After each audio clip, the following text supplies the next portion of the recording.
नमः शिवाय। ओम नमः शिवाय। नमस्कार, ज्योतिष केंद्र अलवर में आपका स्वागत है। मैं एस्ट्रोलॉजर संजीव आज आपको विष्णु सहस्त्र नाम की महिमा के बारे में आपसे इस वीडियो में चर्चा करेंगे। देखिए, आप लोग अक्सर पूछते रहते हैं कि मेरा ये ग्रह खराब हो गया तो मैं उसका क्या उपाय करूं, ये ग्रह खराब हो गया तो क्या उपाय करूं। तो देखिए, विष्णु सहस्त्र नाम एक पूर्ण उपाय है, एक महा उपाय है कि आप किसी भी प्रकार की परेशानी से आप परेशान हैं, तन की परेशानी, मन की परेशानी, धन की परेशानी, असाध्य रोग है, कैसी भी संसार की परेशानी है, उसका सिर्फ एक उपाय है, विष्णु सहस्त्र नाम। देखिए, विष्णु सहस्त्र नाम अपन पहले देखें कि सर्वप्रथम विष्णु सहस्त्र नाम का उल्लेख कहाँ पर हुआ था। देखिए, विष्णु सहस्त्र नाम का सर्वप्रथम उल्लेख महाभारत काल में हुआ था। देखिए, महाभारत काल में महाभारत कौरव पांडवों का जो युद्ध है वो समाप्त हो गया था। तो पांडव तो विजयी हो गए थे, परंतु उन्होंने अपने सारा रिश्तेदार, भाई बंधु सब कुछ खो दिए थे। तो जो युधिष्ठिर थे वो काफ़ी विचलित थे, काफ़ी परेशान थे कि क्या फ़ायदा रहा ऐसा युद्ध जीतने का या ऐसे राज प्राप्त करने का जिसमें मैंने अपने सारे सगे संबंधी खो दिए। काफ़ी विचलित थे। तो उन्होंने अपनी ये समस्या को भगवान श्री कृष्ण के समक्ष रखी। भगवान श्री कृष्ण ने बोला कि हे युधिष्ठिर, आप इतने परेशान हैं, तो आपको जो समस्या है, जिस कारण आप परेशान हैं, तो क्यों ना आप ये समस्या भीष्म पितामह के समक्ष रखें। वो आपके पूर्वज हैं, वो आपके पितामह हैं, तो आप उनके समक्ष रखें। क्योंकि भीष्म पितामह वो बाणशैया पे लेटे हुए थे और जब अर्जुन ने उनको बाण मारे थे उस टाइम जो सूर्य था वो दक्षिणायन था। तो उनका कहना था कि जब सूर्य उत्तरायण होगा तब मैं अपने प्राण छोड़ूंगा। तो इस कारण वो बाणशैया पर लेटे हुए थे। तो भगवान कृष्ण के कहने पर युधिष्ठिर भीष्म पितामह के समक्ष गए और भीष्म पितामह से उन्होंने अपनी समस्या रखी। उनने मुख्यतः ये 5 प्रश्न भीष्म पितामह से किए थे। देखिए, उन्होंने पहला प्रश्न तो ये किया था कि सबसे श्रेष्ठ भगवान कौन है। नंबर 2, जीवन का सबसे बड़ा लक्ष्य क्या है।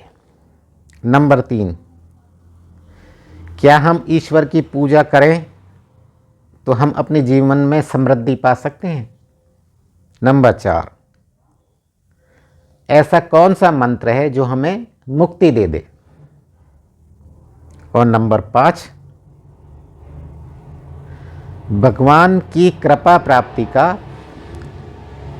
सबसे बड़ा उपाय क्या है। इस तरीके के उन्होंने अपनी जो उनकी व्यथा थी वो उन्होंने अपने इन 5 प्रश्नों में अपनी व्यथा रखी। तो उन युधिष्ठिर के इन 5 प्रश्नों के जवाब देने के लिए भीष्म पितामह ने बताया युधिष्ठिर को कि जो सर्वोत्तम सबसे श्रेष्ठ देवता हैं या सबसे श्रेष्ठ भगवान हैं वो हैं श्री हरि विष्णु। क्योंकि श्री हरि विष्णु हैं वो जगत के पालन करता है, वो जगत को पालते हैं। इस कारण वो सर्वश्रेष्ठ भगवान हैं। तो श्री हरि विष्णु की महिमा का बखान करने के लिए भीष्म पितामह ने भगवान विष्णु के सहस्त्र नाम लिए और उनके जो उन्होंने अवतार लिए उसकी महिमा का उन्होंने युधिष्ठिर के समक्ष वर्णन किया। तो देखिए ज्योतिष, अब आप हमसे ये प्रश्न कर सकते हैं कि ये तो ठीक है, ये तो आपने बता दिया, इसका उल्लेख हुआ, इसका ज्योतिष से क्या रिलेशन है। तो देखिए अब अपन आगे बात करते हैं कि विष्णु सहस्त्र नाम का ज्योतिष से क्या रिलेशन है। देखिए जो ज्योतिष के पितामह हैं पाराशर ऋषि, उनकी ये बुक है, इसका नाम है वृहत पाराशर होरा शास्त्र। ये इनकी बुक है। इसके अध्याय 2 में अपन बात करें, अध्याय 2 है अवतार कथन अध्याय। इसका जो सूत्र है 5 नंबर, 6 नंबर और 7 नंबर, ये मैं आपके समक्ष रख रहा हूं, आप उसको ध्यान से सुने।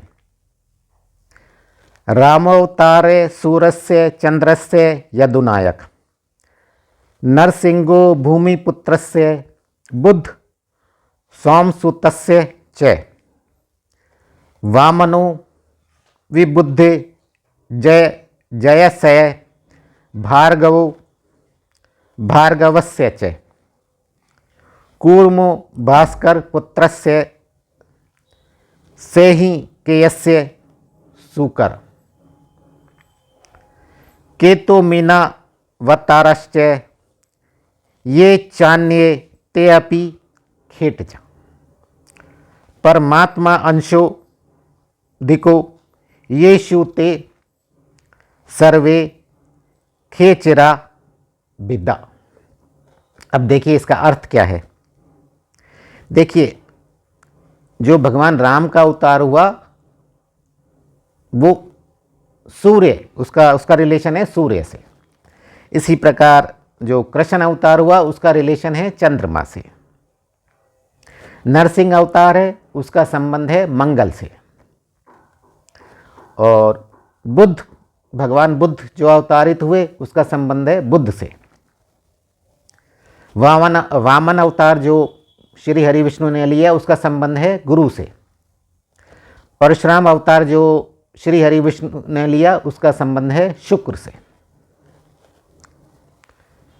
कूर्म अवतार जो श्री हरि विष्णु ने लिया उसका संबंध है शनि से। वराह अवतार जो लिया है श्री हरि विष्णु ने उसका संबंध है राहु से। और जो मत्स्य अवतार लिया है उसका संबंध है केतु से। तो देखिए जो उन्होंने अवतार लिए वो किसी न किसी ग्रह से संबंधित हैं। और भी जो श्री हरि विष्णु ने अवतार लिए हैं वो सब का संबंध किसी न किसी रूप में ग्रह नक्षत्रों से ही है। तो देखिए अब आपका इस प्रश्न का समाधान हो गया कि इसका इससे संबंध कैसे है। अब देखते हैं अपन कि ये अपन को कैसे प्रभावित करता है विष्णु सहस्त्र नाम, और इसका अपन पाठ किस प्रकार करें। देखिए विष्णु भगवान के जो भी अवतार हुए हैं हर एक अवतार के पीछे कोई ना कोई उद्देश्य था। बिना उद्देश्य के भगवान विष्णु का कोई भी अवतार नहीं हुआ। देखिए सर्वप्रथम जब पूरे संसार में सिर्फ जल ही जल था, समुद्र ही समुद्र था, उस टाइम श्री हरि विष्णु ने मत्स्य अवतार लिया था। तो देखिए जल में सिर्फ मछली ही रह सकती है, तो उस समय इन्होंने मत्स्य अवतार लिया था जो केतु से रिलेटेड है। तो उस टाइम इन्होंने मत्स्य अवतार लिया था और कहते हैं वो जो मछली थी उसने ये संसार की जो सृष्टि हुई है उसमें एक महत्वपूर्ण भूमिका निभाई थी। उसके बाद इन्होंने कूर्म अवतार लिया था, कच्छवा अवतार, कच्छप अवतार। तो देखिए कछुआ एक ऐसा जीव है जो जल में भी रह सकता है और पृथ्वी पर भी रह सकता है, तो उन्होंने फिर कूर्म अवतार लिया। देखिए हर एक अवतार के पीछे इनका कोई ना कोई उद्देश्य है। कई बार आपने देखा होगा कि राहु की समस्या से आप बहुत ज़्यादा पीड़ित हैं और कोई विद्वान ज्योतिष आपको कहता है कि आप विष्णु सहस्त्र नाम का पाठ करिए और भगवान विष्णु के वराह अवतार वाली एक फ़ोटो लाइए, उसके समक्ष आप ये करिए। तो आपको सुनने में शायद लगता है बड़ा अजीब लगे, क्योंकि जो राहु है वो तो एक तरह से राक्षस है और श्री हरि विष्णु ने तो राक्षसों का सर्वनाश किया है, तो ये आपको लगेगा अजीब सा, परंतु ये बिल्कुल फैक्ट है ये बात कि जो इनका श्री हरि विष्णु का वराह अवतार है वो राहु से संबंधित है। ठीक है, तो देखिए ये जो अवतार हैं श्री हरि विष्णु के, राम अवतार, कृष्ण अवतार, नरसिंह अवतार और वराह अवतार, इनमें देव अंश अधिक है। तो ये जो अवतार हैं तो पूर्ण अवतार हैं। इसके बाद के जो भी अवतार हैं उसमें जीवांश भी है, तो इनको अपन पूर्ण अवतार, इसमें पूर्ण अवतार इसलिए बोलते हैं परमात्मा का अंश अधिक है। बाकी जो अवतार हैं उनमें जीव अंश भी है। तो देखिए ये जैसा महर्षि पराशर ने अपनी पराशर हुरा शास्त्र में बताया है वो मैं आपके समक्ष रखता हूँ। देखिए वैसे भी अपन देखें तो देखिए ये चारों जो मैंने आपको बताए हैं कि देखिए जिस भी जातक जातिका की कुंडली में सूर्य, चंद्र, मंगल और राहु, यदि ये चारों ग्रह स्ट्रॉन्ग हैं तो उसको किसी चीज़ की ज़रूरत ही नहीं है। देखिए यहाँ अपन ये बिल्कुल डिस्कस नहीं कर रहे कि ये चंद्रमा ये योग कारक है या नहीं है, ये ग्रह इसके कुंडली में। अपन सिर्फ ग्रहों की बात कर रहे हैं कि चाहे उनके कुंडली में योग कारक है नहीं है, जो भी हैं, यदि ये चारों ग्रह बली हैं, वैसे अपन देखें तो देखिए सूर्य है वो आपकी आत्मा का कारक है, चंद्रमा आपके मन का कारक है, मंगल आपके साहस और पराक्रम का कारक है, राहु है वो चतुराई और कूटनीति का कारक है। जिस इंसान में ये चारों गुण हैं तो उसे किसकी ज़रूरत है? किसी की ज़रूरत ही नहीं है उसकी तो। ठीक है ना। तो सभी अवतार हैं, ये सारे अवतार किसी न किसी ग्रह से संबंधित हैं। और विष्णु सहस्त्र नाम है, ये एक महा उपाय है। ये आपके देखिए ये जो आप यदि इसका पाठ करते हैं तो ये आपका क्या है, प्रारब्ध तो काटेगा ही। ये आपका प्रारब्ध से अभिप्राय जो आपने पूर्व जन्मों में कर्म किए हैं और इस जन्म में उसके फल मिल रहे हैं, और आपका जो वर्तमान और भविष्य है उसको भी ये ठीक करता है। तो देखिए यदि किसी की कुंडली में अपन देखें कि भाई पंचम भाव में बृहस्पति विराजमान है, पंचम भाव क्या है, विद्या बुद्धि संतान, बृहस्पति का कारक है, तो ऐसा जो इंसान है वो काफ़ी अच्छा विद्वान धनवान होता है। वैसे तो धन का जो हाउस है दूसरा हाउस भी है। तो यदि किसी कारणवश आपका बृहस्पति विराजमान है और वो राहु या केतु किससे पीड़ित हो गया तो इसका क्या अभिप्राय हुआ? इसका अभिप्राय ये हुआ कि पूर्व जन्म में आपने अपने गुरु का अनादर किया है। हो सकता है किसी न किसी तरह आपने उनका वध भी किया हो, या कोई कुछ ना कुछ आपने उनके प्रति गलती की है।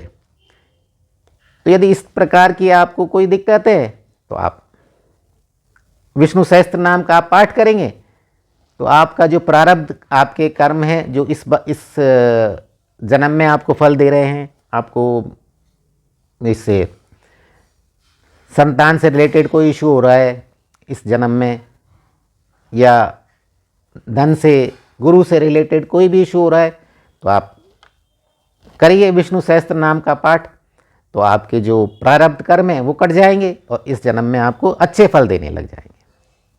तो देखिए विष्णु जी जो हैं काफ़ी इमोशनल वाले देवता हैं। उनका जो भी अवतार है किसी ना उसके पीछे कोई ना कोई इमोशंस छुपा हुआ है। देखिए भगवान राम ने जन्म लिया तो उन्होंने जनता को एक आदर्श प्रस्तुत किया कि एक आदर्श राजा कैसा होता है, किस तरीके से उसको राज्य करना चाहिए। इसी तरह कृष्ण अवतार लिया तो उन्होंने बताया कि ठीक है, आदर्श तो होते हैं पर कूटनीति भी जरूरी है, जैसा व्यक्ति है उसके साथ वैसा ही करना चाहिए। मेरा कहने का मतलब है कि हर अवतार में भगवान विष्णु ने इमोशंस बताए हैं कि क्या होना चाहिए क्या नहीं होना चाहिए। तो देखिए, जो माँ लक्ष्मी है वो श्री हरि विष्णु की अर्धांगिनी है, ये सबको पता है। यदि आप विष्णु सहस्त्र नाम का आप पाठ करेंगे, विष्णु जी यदि आप पे प्रसन्न हैं तो डेफिनेट है कि जो उनकी अर्धांगिनी है माँ लक्ष्मी, वो भी आप पे प्रसन्न होगी। और यदि माँ लक्ष्मी आप पे प्रसन्न हो गई तो फिर आपको धन दाने से वो परिपूर्ण कर देगी, आपको धन से रिलेटेड कैसे भी इशू नहीं होंगे। परंतु देखिए, आप श्री हरि विष्णु का पाठ करते हैं, विष्णु सहस्त्र नाम का पाठ करते हैं, तो आपको कुछ चीज़ों का ध्यान रखना पड़ेगा।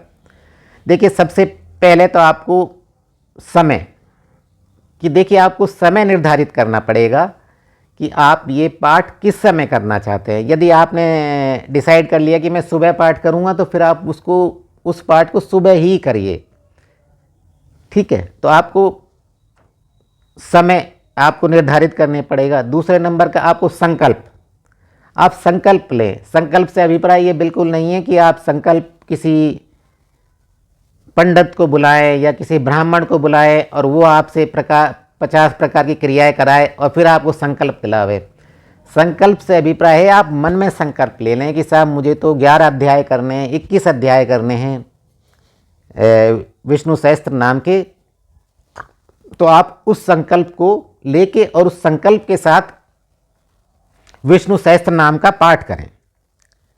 तीसरा, समर्पण, डेडिकेशन। देखिए, आप जब तक कोई भी कार्य पूर्ण डेडिकेशन से नहीं करेंगे तो आपको उसमें सफलता नहीं मिल पाएगी, चाहे आप पढ़ाई कर लें या कुछ भी कार्य कर लें। इसी प्रकार से जब तक आप पूर्ण डेडिकेशन से विष्णु सहस्त्र नाम का पाठ नहीं करेंगे तो आपको सफलता नहीं मिलेगी। कई बार लोग बाग कहते हैं कि साहब मैंने तो पाठ किया था पर मेरे साथ तो कुछ अच्छा हुआ नहीं।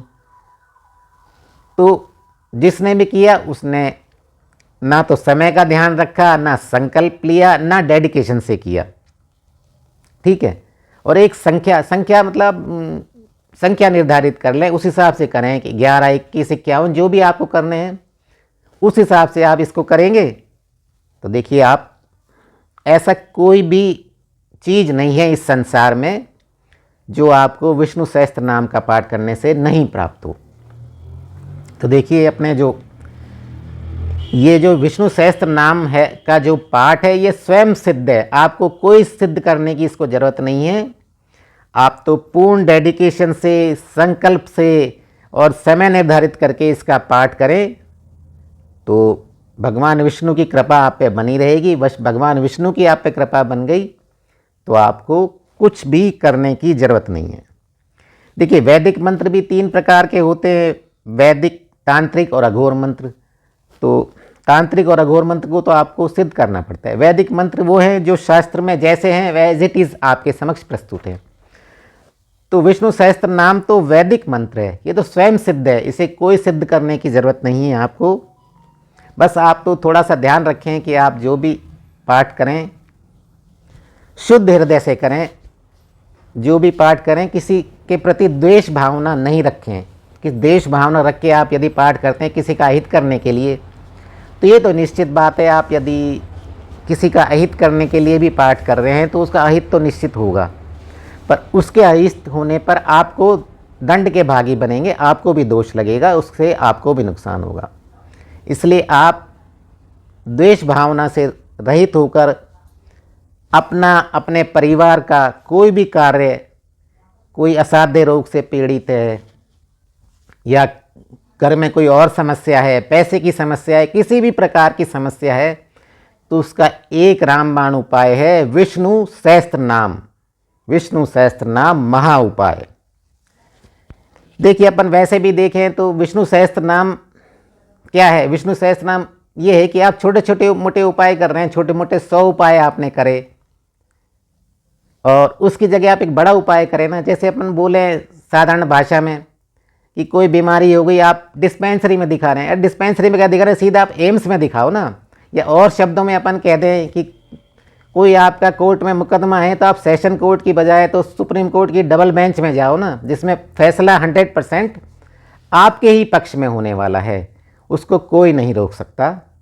तो विष्णु सहस्त्र नाम की महिमा तो अपार महिमा है, इसको शब्दों में बखान करना बहुत मुश्किल है, पर ये डेड श्योर है, ये निश्चित है, जो भी करेगा पार उतरेगा। तो देखिए, जो मैंने आज आपको अपने वीडियो में विष्णु सहस्त्र नाम की महिमा का बखान किया है, जो भी इसको सुनेगा या जो भी इसको करेगा मोटिवेट होके, तो विष्णु भगवान की कृपा से वो भवसागर पार होगा। जो भी भाई बहन सुन रहे हैं इसको, तो उनसे मेरा निवेदन है कि आप इसको लाइक और शेयर करें, तो आप पे भगवान विष्णु की हमेशा कृपा बनी रहेगी। जय भगवान विष्णु, जय माँ लक्ष्मी, जय विष्णु भगवान।